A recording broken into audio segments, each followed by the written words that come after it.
नमस्कार। आज आम्ही रयत क्रांती संघटनेचे राज्य कार्याध्यक्ष दीपक भोसले, पश्चिम महाराष्ट्र युवा आघाडीचे अध्यक्ष अमोल वेद पाठक आणि मी स्वतः आज आम्ही या सोलापूर जिल्ह्यातल्या जे दूध उत्पादक शेतकरी आहेत त्यांच्या वतीनं आज जिल्हाधिकारी साहेबांना निवेदन देण्यासाठी आलो। परंतु जिल्हाधिकारी साहेब वारीच्या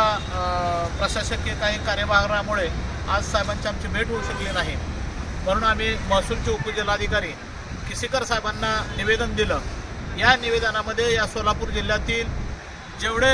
दूध संकलन केंद्र आहेत आणि जे मिल्क प्रोडक्ट बनवणारे जे काही उद्योग आहेत त्या उद्योगांची पूर्णपणे अन्न व भेसळ अधिकाऱ्यांकडून तपासणी करा, ही प्रामुख्याने आम्ही मागणी केलेली आहे। त्याचं कारण राज्याचे अन्न व भेसळ प्रशासन आयुक्त तुकाराम मुंडे साहेबांनी गेल्या 1 महिन्यापासून या संपूर्ण राज्यातील ज्या दुधामध्ये जी भेसळ प्रचंड प्रमाणात होत होती त्याला प्रतिबंध करण्यासाठी साहेबांनी बऱ्याच ठिकाणी धाडी घातल्या आणि प्रत्यक्षदर्शी आपण बघितलं की या दूध भुकटी असेल किंवा वेगवेगळे युरियासारखा पदार्थ असेल किंवा आणखी ॲसिड, अल्कोहोल हे सगळं मिसळून आज दुधात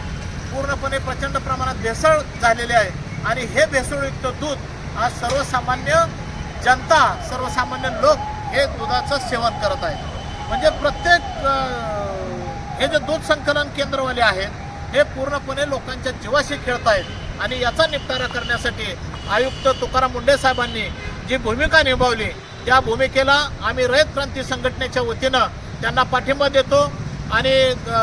विशेष करून तुकाराम मुंडे साहेबांचं आम्ही रयत क्रांती संघटनेच्या वतीनं अभिनंदन करतो। हा ठराव आम्ही आज आमच्या पदाधिकाऱ्यांच्या बैठकीमध्ये झाला आणि आज सोलापूर जिल्ह्यातील जे अन्न व भेसळ अधिकारी जे आहेत साहेबराव देसाई साहेब यांनाही भेटून आम्ही निवेदन देतोय आणि त्या निवेदनाच्या माध्यमातून या सोलापूर जिल्ह्यातील दूध उत्पादक शेतकऱ्यांची जी आज दूध भेसळ करून जी फसवणूक होत आहे ती फसवणूक थांबावी यासाठी आम्ही हे आज आंदोलन हे निवेदन आज आम्ही दिलेलं आहे। धन्यवाद।